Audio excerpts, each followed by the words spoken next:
ದಸರಾ ಬಂದ್ರೆ pole to post ಪ್ರತಿಯೊಬ್ಬ ಕಲಾವಿದನು ಅಲಿಯುವಂತ ಪರಿಸ್ಥಿತಿ. ನನ್ಗೊಂದು ಅವಕಾಶ ಮಾಡ್ಕೊಡಿ. ಯಾರು ಹೊರ ರಾಜ್ಯದವರು, ಹೊರ ಜಿಲ್ಲೆಯವರಲ್ಲ, ನಮ್ಮ ಇಲ್ಲಿಯ ಸ್ಥಳೀಯ ಕಲಾವಿದರುಗಳೇನೆ ನಮ್ಗೆ ಅವಕಾಶ ಮಾಡ್ಕೊಡಿ ಅಂತ.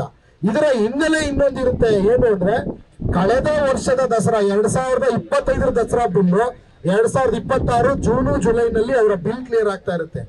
ನೀವು ಹತ್ರದಲ್ಲಿ ಯಾರು ಕಲಾವಿದರನ್ನ ಮಾತಾಡಿಸಿ, ಅವ್ರು ಹೇಳ್ತಾರೆ ನಮ್ಗೆ ಬಿಲ್ ಕ್ಲಿಯರ್ ಆಗಿಲ್ಲ, 8 ತಿಂಗಳು 9 ತಿಂಗಳಾಗಿದೆ ಅಂತ. ಸ್ವಾಮಿ, ಮೊದಲು ನೀವು ಅವ್ರಗಳಿಗೆ ನಮ್ಮ ಸ್ಥಳೀಯ ಹಬ್ಬದಲ್ಲಿ ಅವರ ಹೊಟ್ಟೆಪಾಡಿಗೆ ಏನು ನಮ್ಮ ಸ್ಥಳೀಯ ಕಲೆಗಳನ್ನ ಉಳಿಸೋದಿಕ್ಕೆ ಪ್ರಯತ್ನ ಮಾಡ್ತಿದ್ದಾರೆ, ಅವ್ರಿಗೆ ನೀವು ಪಾಲನೆ ಪೋಷಣೆ ಮಾಡಿ ನಾಡ ಹಬ್ಬನ ಖುಷಿಯಾಗಿ ಆಚರಣೆ ಮಾಡಿ.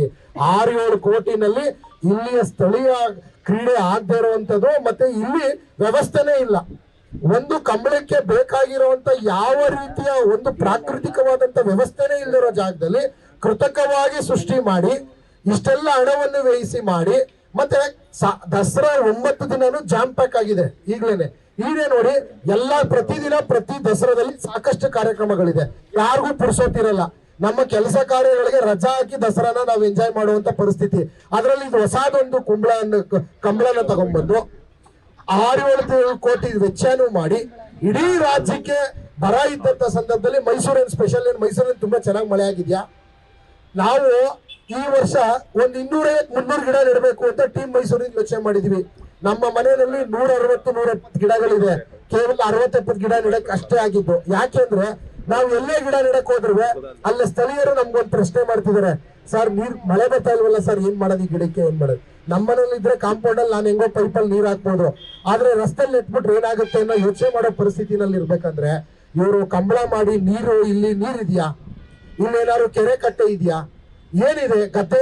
ಅದಕ್ಕೆ ಬೇಕಾಗಿರುವಂತ ಯಾವುದೇ ರೀತಿಯ ಪೂರಕ ಪರಿಸ್ಥಿತಿ ಇಲ್ಲದಿದ್ರು ಕೇವಲ ಹಠ ಬಿದ್ದು ಸಮಾಜಕ್ಕೆ ದಿಕ್ತಪ್ಪಿಸುವಂತ ಕೆಲಸ.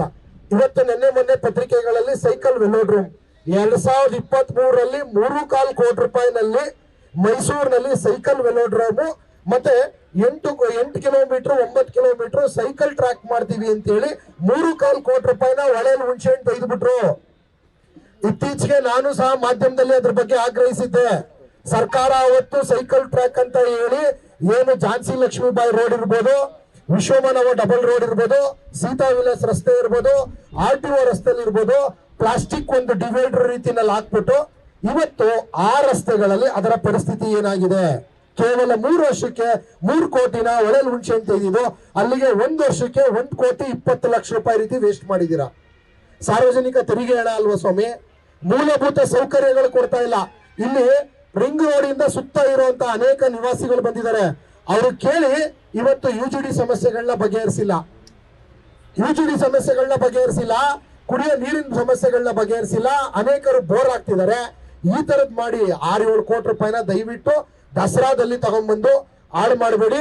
ಸಾರ್ವಜನಿಕರು ಮೈಸೂರಿಗರ ಭಾವನೆಗೆ ವಿರುದ್ಧವಾದಂತ ಆಚರಣೆ ಮಾಡೋದು ಎಷ್ಟು ಸರಿ? ಹೌದು, ನಾಡ ಹಬ್ಬ ಅಂತ ಘೋಷಣೆ ಮಾಡಿದಿರ, ಆದ್ರೆ ಇವತ್ತು ನಾವು ಇಲ್ಲಿ ಬಹುತೇಕ ಜನ ಮೈಸೂರಿಗರು ನಾವೆಲ್ಲರೂ ವಿರೋಧ ಮಾಡ್ತಿದ್ದಂತ ಸಂದರ್ಭದಲ್ಲಿ ಆಡಳಿತ ವ್ಯವಸ್ಥೆಯಲ್ಲಿ ಕೂತಿರೋರು ಜನರ ಭಾವನೆಗಳಿಗೆ ಬೆಲೆ ಕೊಡಬೇಕು, ಜನರ ಅಸ್ಮಿತೆಗೆ ಬೆಲೆ ಕೊಡಬೇಕು. ನಾವು ಯಾವ ಕಾರಣಕ್ಕೆ ಕೇಳ್ತಿದೀವಿ ಅನ್ನೋದನ್ನ ಆಲೋಚಿಸಿ ದಯಮಾಡಿ ಹಠ ಬೀಳಬೇಡಿ. ಹಠ ಬೀಳಲಿಕ್ಕೆ ಸನ್ಮಾನ್ಯ ನೂತನ ಮುಖ್ಯಮಂತ್ರಿಗಳೇ ಇನ್ನೂ ಸಮಯ ಇದೆ. ಇನ್ನು ನಿಮ್ಮ ಮುಂದೆ 1.25 ವರ್ಷ ಇದೆ. ರಾಜ್ಯಕ್ಕೆ ಆಗ್ಬೇಕಾಗಿರುವಂತ ಅನೇಕ ಕೆಲಸಗಳಿದೆ. ನೂತನ ಜಿಲ್ಲಾ ಉಸ್ತುವಾರಿ ಸಚಿವರೇ, ನಾನು ಹೇಳಿದ್ನಲ್ಲ ಸೈಕಲ್ ವೆಲೋಡ್ರೋಮು ಅದನ್ನೇ ಮಾಡಿ ಸ್ವಾಮಿ. 3.25 ಕೋಟಿ ರೂಪಾಯಿ ನೀವೇ ಘೋಷಣೆ ಮಾಡಿದ್ದು 2023ರಲ್ಲಿ, ಅದನ್ನು ಇನ್ನೂ ಮಾಡಿಲ್ಲ. ಈ ರೀತಿ ಮಾಡುವಂತ ಕೆಲಸಗಳು ಸಾಕಷ್ಟು ಇರ್ಬೇಕಂದ್ರೆ ದಯವಿರುವಂತ ಕೆಲಸ ಮಾಡಬೇಡಿ. ಗಿಡನ ಈ ಸರಿ ಕೊಂಬಳದ ನೆಪದಲ್ಲಿ ಗಿಡ ಕಟ್ ಮಾಡ್ಬಿಟ್ಟು ನೆಕ್ಸ್ಟ್ ಇಲ್ಲಿ ಏನಾದ್ರು ಒಂದು ಕಮರ್ಷಿಯಲ್ ಕಾಂಪ್ಲೆಕ್ಸ್ ಇಲ್ಲ ಏನಾದ್ರು ಒಂದು ಮಾಡುವಂತ ಕೆಲಸ ಮಾಡ್ತೀರಾ. ದಯಮಾಡಿ ಆ ರೀತಿ ಮಾಡಬೇಡಿ ಅಂತ ಈ ಸಂದರ್ಭದಲ್ಲಿ ಟೀಮ್ ಮೈಸೂರು ವತಿಯಿಂದ ಏನು ಪರಿಸರವಾದಿಗಳು ತಗೊಂಡಿರುವಂತ ಎಲ್ಲ ಹೋರಾಟಕ್ಕೂ ನಾವು ಸಹ ನಿಮ್ ಜೊತೆ ಕೈ ಜೋಡಿಸ್ತೀವಿ ಅಂತ ನಿಮ್ಗೆ ಬೆಂಬಲವನ್ನು ಸೂಚಿಸ್ತಾ ನನಗೆ ನನ್ನ ತಂಡದ ಪರವಾಗಿ ಭಾವನೆಯನ್ನು ಹಂಚಿಕೊಳ್ಳೋದಕ್ಕೆ ಅವಕಾಶ ಮಾಡಿಕೊಟ್ಟಂತ ವೇದಿಕೆ ಮೇಲಿರೋ ಎಲ್ಲ ಗಣ್ಯರಿಗೂ ಸೇರಿ ಧನ್ಯವಾದಗಳು ತಿಳಿಸ್ತಾ